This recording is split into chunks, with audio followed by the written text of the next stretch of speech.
nga matatawaran sa kaswitan ang couple na sina Zainab Harake at Ray Parks. Sa Instagram story, ibinahagi ni Zainab ang isang video na kung saan makikitang nakasakay si Zainab Harake sa maleta na tulak-tulak ni Bobby Ray Parks. Ayon sa caption ni Zainab sa kanyang IG story, "Sabi ko masakit na yung paa ko kasi naka-heels ako. Tapos sabi niya, sakay ka. Ingat na ingat yan sa maleta niya. Pero nung alam niyang nasasaktan ako, wala na siyang pake kundi yan. Naalagaan din ng tama. Salamat mahal ko." At Ray Parks.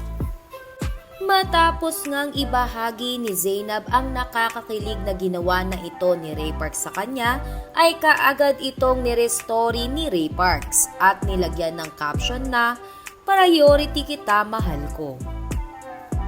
Samantala, matapos nga ang ilang araw na bakasyon ni Zainab Harake sa Japan para na rin suportahan si Ray Parks sa Asia's All-Star Basketball League, ay nagbalik na ito ng Pilipinas para makasama ang kanilang mga anak na sina Lucas at Bia at para na rin magbalik siguro sa kanyang trabaho.